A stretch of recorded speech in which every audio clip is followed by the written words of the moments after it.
কয়েকদিন আগে বিগত প্রধানমন্ত্রী বেগম খালেদা জিয়া ইন্তেকাল করেছেন। আমার ভাইয়েরা, বর্তমান যে টাইমটা চলতেছে এই টাইমে তার বেঁচে থাকা দরকার ছিল কি ছিল না? তার পার্টির জন্য বেঁচে থাকা 100% ছিল। যদি কেউ বলতো যে আপনাকে 1 বছর হায়াত দেওয়া হবে, কিন্তু আপনার টাকা দেওয়া লাগবে 1000 কোটি টাকা। কত হাজার?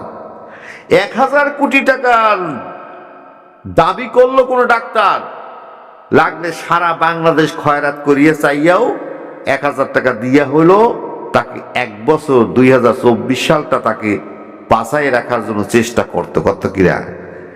আমার মুসলমান ভাইয়েরা, পৃথিবীর মধ্যে সবচেয়ে মূল্যবান সম্পদ টাকা নয়, পয়সা নয়, ধন নয়, দৌলত নয়, গাড়ি নয়, বাড়ি নয়। সবচেয়ে মূল্যবান সম্পদের নাম হচ্ছে হায়াত। সবচেয়ে মূল্যবান সম্পদের নাম কি? আমার ভাইয়েরা, আপনার কাছে আপনার ব্যাংক অ্যাকাউন্টে 1 কোটি টাকা আছে, পকেটে আছে 1 লক্ষ টাকা। এখন একটা গরিব যদি বলে ভাইজান আমাকে কিছু খয়রাত দেন, আজকে কিচ্ছু খাই নেই, আপনি কবেন যে 10টা টাকা কোথায় আছে তালাশ করে বাই করবেন। কি কথা ঠিক কিনা? 10 টাকা কোথায় আছে?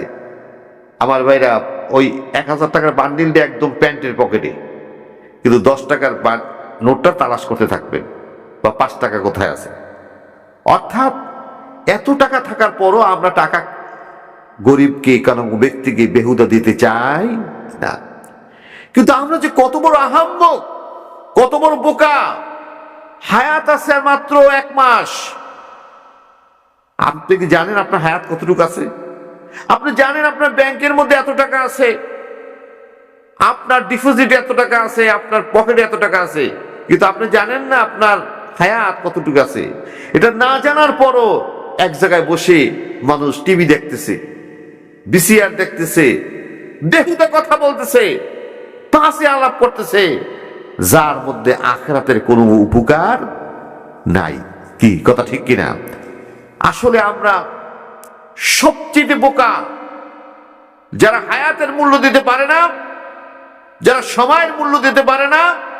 তার মতন বোকা, তার মতন পাগল আল্লাহর জমিন আর হতে পারে না।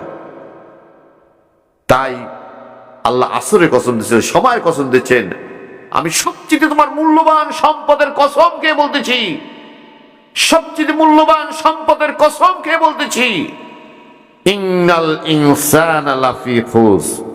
এই পৃথিবীতে যত মানুষ আছে সব মানুষ ক্ষতির মধ্যে নিমজ্জিত। কিসের মধ্যে? জবান কোন কিসের মধ্যে? আমার ভাইয়েরা, এক কথায় পৃথিবীর মানুষ হায়াত সময়টা তারা আসল কাজে লাগায় না, সময়টা বেহুদা খরচ করে, আর সম্পদ আয় করে, যে সম্পদ দুনিয়া থাকবে, আর সময়টা চলে যাবে কার কাছে? আল্লাহর কাছে। তোমার সময়টা কোন কাজে ব্যয় করছো এটা প্রথম তোমাকে কবরে হিসাব দিতে হবে। কথা ঠিক কিনা? তাই আল্লাহ রাব্বুল আলামিন ডাক দিয়ে বলেছেন, ওয়াল আসরি ইন্নাল ইনসানা লাফি খুস। এই পৃথিবীর মধ্যে যত মানুষ আছে সব মানুষগুলো ক্ষতির মধ্যে নিমজ্জিত, ধ্বংসের মধ্যে নিমজ্জিত। আমার ভাইয়েরা, আমি আপনাদের খেদমতে বলতে চাই, ক্ষতি জিনিসটা আগে আমাদের বুঝতে হবে। কি বুঝতে হবে না? ক্ষতি কোন জিনিসটা? আমরা তো মনে করি যে বিভিন্ন জিনিস আমরা যেটা ক্ষতি না সেটা ক্ষতি মনে করিনি, আর যেটা উপকার সেটাকে আমরা উপকার হিসাবে গ্রহণ করি না। যেমন মসজিদে আজান দিয়েছেন, এখন আপনার জন্য উপকার কোনটা? ওই দোকানে বসে বিড়ি টানা না মসজিদে যাওয়া? এখন আমি ওইটাকে মনে করি একটু বিড়ি টানলে একটু শান্তি পাবো, সুখ পাবো, এর জন্য আমরা মনে করি বিড়ি টানি, খুব নিজেকে উপকার মনে করি। আল্লাহ বলছেন উপকারের জিনিসটা তুমি বুঝবা না, কেননা আমি তোমাকে সৃষ্টি করেছি। কোন জিনিসে তোমার উপকার আর কোন জিনিসের কোন ক্ষতি, এটা আমি আল্লাহ রাব্বুল আলামিন নির্ধারণ করতে পারবো। বলেন সুবহানাল্লাহ। আল্লাহ রাব্বুল আলামিন ক্ষতির ডেফিনিশন দিতে গিয়ে আল্লাহ বর্ণনা করতেছেন, ওয়ামান ইয়াবতাগি গায়রাল ইসলাম দীনান ফালান ইউকবালা মিনহু ওয়া হুয়া ফিল আখিরাতি মিনাল খাসিরিন। যেই ব্যক্তি ইসলামকে বাদ দিয়ে ইসলামকে প্রত্যাখ্যান করে মানব গড়া কোন আদর্শ জমিনে কায়েম করতে চায়, আমার আল্লাহ স্পষ্ট ভাষা বলে দিয়েছেন, ফালাই ইউকবালা মিনহু, আমি আল্লাহ তার কোনো আমলই কবুল করব না, করব না, করব না। জবান খুলে বলেন নাউযুবিল্লাহ। ওয়া হুয়া ফিল আখিরাতি মিনাল খাসিরিন, আখিরাতের ময়দানে সে উঠবে কিন্তু ধ্বংসপ্রাপ্ত ব্যক্তি হয়ে উঠবে। আমার মুসলমান ভাইরা, আমি আপনাদের খেদমতে বলতে চাই, একটা লোক নামাজ পড়ে, রোজাও রাখে, হজও করে এসেছে, যাকাতও দেয়, কিন্তু কারবার করে সুদি কারবার। কি কারবার? কথায় কথায় মিথ্যা কথা বলে, ওয়াদার খেলাপ করে, আমানতের খেয়ানত করে, আল্লাহর কোরআনকে পছন্দ করে না। আছে না এমন লোক? আল্লাহর কোরআনের আইনকে পছন্দ করে না। আল্লাহ রাব্বুল আলামিন বলেছেন তার আমলগুলো বরবাদ হয়ে যাবে। কেমন বরবাদ? আল্লাহ কোরআনুল কারীমে ডাকতে বলেছেন, ওয়া মান ইয়াকফুর বিল ঈমানি ফাকাদ হাবিতা আমালুহু ওয়া হুয়া ফিল আখিরাতি মিনাল খাসিরিন। যেই ব্যক্তি ইসলামকে বাদ দিয়ে মানব গড়া কোন মতবাদকে জমিনে কায়েম করতে চায়, অথবা ইসলামের কাজ করে এদিকে কুফরি কাজও করে, কি কথা ঠিক কিনা? ইসলামের কাজ করে সাথে সাথে কুফরি কাজ করে, আল্লাহ বলছেন ওই কুফরি কাজগুলো, ওই সুদি কারবারগুলো, বেনামাজির কার্যকলাপগুলো, নামাজ না পড়ার কারণে, আল্লাহর দিনের খেদমত না করার কারণে, ফাকাদ হাবিতা আমালুহু, তোমার সমস্ত আমলগুলো আল্লাহ বরবাদ করে দেবে। কি করে দেবে? সমস্ত বরবাদ করে দেবে। আমার ভাইয়েরা, একটা মেসের কাঠি যথেষ্ট একটা বাড়ি জ্বালাই পোড়ায় ছারখার করে দেওয়া। একটা বদ আমলই যথেষ্ট মানুষের জীবনের সব নেক আমল বরবাদ করে দেওয়া। আল্লাহ বলছেন, যখন তোমার নেক বদ আমল করবা, নেক আমলগুলো বরবাদ হয়ে যাবে, তখন তুমি মনে করবা আমি হজ করেছি, যাকাত দিয়েছি, অমুক মাদ্রাসা করেছি, মসজিদ করেছি, আমার অনেক আমল আছে। কাল হাসরের ময়দানে তোমার কি অবস্থা হবে? আল্লাহ ডাক দিয়ে বলেছেন, ফিল আখিরাতি মিনাল খাসিরিন, আখিরাতের ময়দানে তুমি ক্ষতিগ্রস্ত অবস্থায়, আল্লাহর দরবারে নিঃস্ব অবস্থায় তুমি দাঁড়া হয়ে যাবে। জবান খুলে বলেন নাউযুবিল্লাহ। আমার ভাইয়েরা, এই ধ্বংস থেকে আমাদের সবাই বাঁচতে হবে তো? কি বাঁচতে হবে? যদি বাঁচতে হয়, আল্লাহ বলছেন তোমাদের 3টা কাজ করতে, 4টে কাজ করতে হবে। কয়টা কাজ? জবান খুলেন, কয়টা কাজ? আমি 4টা কাজ কয়েক মিনিটের মধ্যে আপনার খেদমতে বলে একটু দোয়া করবো আপনাদের নিয়ে। 1 নম্বর কাজ হচ্ছে ইল্লাল্লাযীনা আমানু, আল্লাহর প্রতি ঈমান আনতে হবে। কার প্রতি? তো জবান খুলেন, কার প্রতি? ওয়া আমিলুস সলিহাত, আমল করতে হবে নেক আমল। কি আমল? ওয়া তাওয়াসাউ বিল হক, হকের দাওয়াত দিতে হবে, কোরআনের দাওয়াত দিতে হবে। আজকে তো আমরা কিসের দাওয়াত দেব? কোরআনের দাওয়াত দেব। ওয়া তাওয়াসাউ বিস সবরে, সর্ব অবস্থায় সর্বক্ষেত্রে আমাদের ধৈর্য ধারণ করতে হবে। কার উপর? ওটা আরো জোরে বলুন, কার উপর? আল্লাহর পর। যদি আল্লাহর পর কোনো ব্যক্তি ধৈর্য ধারণ করে, আল্লাহ নিজেই বলেছেন ইন্নাল্লাহা মা'আস সাবিরিন, আমি ধৈর্যশীল ব্যক্তির সঙ্গী হয়ে যাই। ধৈর্যশীল ব্যক্তির সঙ্গ কে? আরো জোরে বলেন, কে? আমার ভাইয়েরা, এখন আমি আপনাদের খেদমতে বলি, যদি বলি এখানে লোক যাই হোক না কেন, আমি বলি যে আপনারা কে কে বেঈমান একটু হাত জাগান। এই যদি বলি, একটা হাত উঠবে? একটা হাত উঠবে? আমার ভাইয়েরা, যে নামাজ পড়ে না সেও হাত উঠাইবে না, যে নামাজ পড়ে সে তো হাত উঠাইবেই না। আমার মুসলমান ভাইয়েরা, আমরা নিজেকে কেউ বেঈমান বলে দাবি করি না, বা নিজেকে কেউ বেঈমান বলি না। এখন আল্লাহ রাব্বুল আলামিন আমাদের সম্বন্ধে কি বলে তা একটু খেয়াল করে শুনতে হবে। আল্লাহ রাব্বুল আলামিন ডাক দিয়ে বলতেছেন, ঈমান জিনিসটা কি? আগে আমাদের ঈমান জিনিসটা জানতে হবে। আপনার কাছে একটা লোহার টুকরা দিল আর একটা স্বর্ণের টুকরা দিল, এখন কোনটার কি দাম এটা যদি আপনি না বুঝেন তা দুটোটা একসাথে করে ফেলাইবেন। কথা ঠিক কিনা? দুটোটা যদি একসাথে করিয়া আপনি বেচেন, স্বর্ণের কেজি কত? স্বর্ণের কেজি কত? স্বর্ণের কেজি হিসাব করে বলা যাবে? আমি তো বলতে পারবোই না। এখন আমি যদি ফোন করি ঢাকায় কোনো স্বর্ণের দোকানদারে, সে বলবে, হুজুর আপনি কোন গ্রেডের স্বর্ণের দাম চান? 21 গ্রেড, 22 গ্রেড, না 24 গ্রেড, না সনাতক স্বর্ণ? কি বলবে না? তারপর যদি বলি না ভাই 21 গ্রেডের বা 22 গ্রেডের, তখন সে পট করে বলতে পারবে না। সে যোগ করবে, সে গুণ করবে, তারপর সে বলবে। কথা ঠিক কিনা?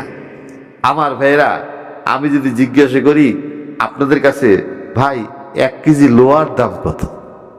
আমার মনে হয় প্রায় লোক বলতে পারবে 100 টাকা 1 কেজি লোহা পাওয়া যায়, বা 120 টাকা 1 কেজি লোহা পাওয়া যায়। কি কথা ঠিক কিনা? সবাই বলতে পারবে। আমার মুসলমান ভাইয়েরা, তা আমি আপনাদের খেদমতে বলতে চাই, আল্লাহ রাব্বুল আলামিন আমাদেরকে ডাক দিয়ে বলছেন, ঈমান জিনিসটা কি এটা প্রথম তোমার জানতে হবে। ঈমানের ব্যাখ্যা দিতে গিয়ে আল্লাহ রাব্বুল আলামিন কোরআনুল কারীমে ডাক দিয়ে বলতেছেন, ওয়ামান ইয়াকফুরু বিল ঈমানি, আল্লাহ রাব্বুল আলামিন ঈমানের ব্যাখ্যা দিতে গিয়ে, ঈমানের ডেফিনিশন দিতে গিয়ে বলতেছেন, ফামান ইয়াকফুরু বিত-তাগুতি ওয়া ইউমিন বিল্লাহি ফাকাদ ইসতামসাকা বিল উরওয়াতিল উসকা লা ইনফিসামা লাহা ওয়াল্লাহু সামিউন আলীম। ঈমানের ব্যাখ্যাটা হচ্ছে ফামান ইয়াকফুর বিত-তাগুত। এই পৃথিবীর জমিনে যত তাগুতি মতবাদ আছে, যত ক্ষুধাত্রী মতবাদ আছে, যত ইসলাম বিরোধী মতবাদ আছে, সব মতবাদকে অস্বীকার করার নামই হচ্ছে ঈমান। কি আমার কথা বুঝতে পেরেছেন? আমার কথা বুঝতে পেরেছেন? আমার মুসলমান ভাইয়েরা, রসুল এসেছেন কিন্তু তাগুতের বিরুদ্ধে কথা বলার জন্য, তাগুতের বিরুদ্ধে কথা বলার জন্য। ফামান ইয়াকফুর বিত-তাগুত ওয়া ইউমিন বিল্লাহি, তাগুতকে অস্বীকার করার পর দ্বিতীয় কাজটা হচ্ছে ঈমানের উপর প্রতিষ্ঠিত থাকা। ঈমানের উপর প্রতিষ্ঠিত থাকা কেমন? ফাকাদ ইসতামসাকা বিল উরওয়াতিল উসকা, যেটা কারো ধমকে, কারো হুঙ্কারে ছিঁড়েও যাবে না, ভেঙেও যাবে না। জবান খুলে বলুন সুবহানাল্লাহ। লা ইনফিসামা লাহা, যেটা ছিঁড়বার মতো নয়, বলেন আলহামদুলিল্লাহ। এমন ঈমান আমাদের আনতে হবে। কথা ঠিক কিনা? আমার ভাইরা একটু লক্ষ্য করুন, একটু খেয়াল করুন। হযরত বিলাল রাদিয়াল্লাহু তাআলা আনহু কারো বাড়ি চুরি করে নাই, ডাকাতি করে নাই, জিনা করে নাই, বলাৎকার করে নাই, ইফটিজিং করে নাই। কি করেছিলেন? বিলাল রাদিয়াল্লাহু তাআলা আনহু রাসূলের সত্য দ্বীন পেয়ে, ইসলাম পেয়ে তিনি বলেছিলেন, আমার সাথে সবাই বলুন, লা ইলাহা ইল্লাল্লাহু মুহাম্মাদুর রাসূলুল্লাহ। কি এটা বলা কি মহা অপবাদ, মহা অপরাধ? কিন্তু উমাইয়া তার মুনিব তাকে ধরে নিয়ে গেলেন, নিয়ে বলছেন, ও বেলাল, তুমি সর্বনাশ। আমি শুনতে পেলাম তুমি নাকি কলেমা পড়েছো, তাওহীদি কলেমা নাকি তুমি পড়েছো, লা ইলাহা ইল্লাল্লাহু মুহাম্মাদুর রাসূলুল্লাহ, মুহাম্মাদের প্রতি বিশ্বাস করেছো। হ্যাঁ। বেলাল, তুমি সর্বনাশ করেছো, কলেমা ছেড়ে দাও। যেই মুখ দিয়ে ঘোষণা করেছো কলেমার, ওই মুখ দিয়ে কলেমাকে অস্বীকার করো। যদি না করো তবে তোমার উপর যে অত্যাচার, নির্যাতন, নিপীড়ন করা হবে, তোমার অত্যাচারের নমুনা দেখে, তোমার অত্যাচারের নির্যাতনের অবস্থা দেখে এই পৃথিবীর জমিনে কিয়ামত পর্যন্ত একজন কলেমাওয়ালা লোক আর খুঁজে পাওয়া যাবে না। হযরত বিলাল রাদিয়াল্লাহু তাআলা বলেন, কি অত্যাচার করবা জানি না, কি নির্যাতন করবে জানি না, কিন্তু শুনে রাখো, পৃথিবীর সব অত্যাচার, নির্যাতন, নিপীড়ন যদি আমার মাথার উপর তুলে দাও, আমার শরীরের উপর তুলে দাও, তবু আমি আল্লাহকে হাজির নাজির জেনে বলছি, আমি এই কলেমা ছাড়ব। ফামান ইয়াকফুরু বিত্তাগুত, এমন ভাবে তাগুতকে অস্বীকার করেছে, ওয়ায়ুমিন বিল্লাহ, সাথে সাথে এমন ভাবে আল্লাহর প্রতি ঈমান এনেছে। বেলাল রাদিয়াল্লাহু তাআলা আনহুকে লোহার স্টিক দিয়া, লোহার লাঠি দিয়া পিটাতে শুরু করে দিল। পিটাতে পিটাতে তার হাত ভাঙলো, পাও ভাঙলো। ওই ভাঙ্গা পায়ের সাথে রশি বেঁধে যুবকদেরকে হুকুম দিয়ে গেল, মটকানো করে রাস্তায় রাস্তায় তাকে টানা হেঁচড়া করো। আমার ভাইয়েরা, টানতে টানতে তার বুকের, পিঠের সমস্ত চামড়াগুলি খসে পড়ে গেল। মরুভূমির মধ্যে রেখে বিশাল একটা পাথর এনে বেলালের বুকে চাপিয়ে দেওয়া হলো। এখন বেলালের মুখ দিয়ে আর কলেমা বের হচ্ছে না, বেলালের মুখ দিয়ে গল গল করে রক্ত বের হচ্ছে। ওই টাইমে, ওই মুহূর্তে হযরত আবু বকর সিদ্দিক রাদিয়াল্লাহু তাআলা আনহু ওই রাস্তা দিয়ে হেঁটে যাচ্ছেন। আবু বকর বলতেছে, ও উমাইয়া, তোমার এই গোলামটা কি করেছে, কি অন্যায় করেছে? চুরি করেছে, না ডাকাতি করেছে, না কাউকে হত্যা করেছে, না জিনা ব্যভিচার করেছে? এইগুলা করলে এত শাস্তি দিতাম না, এর চেয়ে তো বড় অপরাধ করেছে। বলেন নাউজুবিল্লাহ। মুসলমান ভাইরা, এদেশে চোরেরা মুক্তি পায়, ডাকাতরা মুক্তি পায়, দর্শনকারীদের বিচার হয় না, কিন্তু এদেশে কলেমাওয়ালা মুসলমানদের ফাঁসি হয়। কি কথা ঠিক কিনা? শুধু কলেমা পড়ার কারণে, কলেমার দাওয়াত দেওয়ার কারণে অনেক বড় বড় চিন্তাবিদদের ফাঁসি হয়েছে, কি আমরা দেখছি না? আমার ভাইয়েরা, বেলাল রাদিয়াল্লাহু তাআলা আনহু কি করেছে? আবু বকর জিজ্ঞেস করতে, কি করেছে? এর তো বড় অন্যায়। উমাইয়া বলতেছে, বিশাল অন্যায় করেছেন, সেটা হচ্ছে লা ইলাহা ইল্লাল্লাহু মুহাম্মদ রাসূলুল্লাহ কলেমা পড়েছে। আহা, শোনার সাথে সাথে বেলালের এই অবস্থা দেখে আবু বকরের চোখ থেকে টপ টপ করে অজান্তে 2 ফোঁটা পানি ঝরে পড়ল।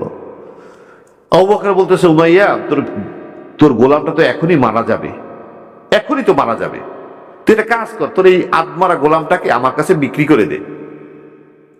আশ্চর্য, তুমি এইটা কিনবা? অবশ্যই। কয় টাকা দেবা? বর্তমান মার্কেটে একটা সচ্ছল, সুন্দর, সুদেহ একটা গোলামের যে দাম, আমি সেই দাম তোমাকে দিবে। এত টাকা দেবা? এতে যদি খুশি হও, তবে এর চাইতো সুন্দর, সুদেহ একটা গোলাম তোমাকে আমি প্রেজেন্টেশন করব, উপহার দেব। উমাইয়া বলতেছে, আবু বকর, মনে করেছিলাম মক্কা নগরীতে তোমার মতন জ্ঞানী আরেকজন নাই, কিন্তু আজকে দেখতেছি তোমার মতন বোকা আল্লাহর জমিনে আর নাই। কেননা তুমি বেলালের মধ্যে কি দেখেছো? কি কারণে এই হাবশী গোলামটাকে তুমি এত টাকা দিয়ে কিনবা? আবু বকর সিদ্দিক রাদিয়াল্লাহু তাআলা বলতেছেন, ও উমাইয়া, আমি এই বেলালের মধ্যে যা দেখেছি তা যদি তুই দেখতি, তবে এই বিলালের কদম মোবারকে তুই চুমা খাইতে থাকতি।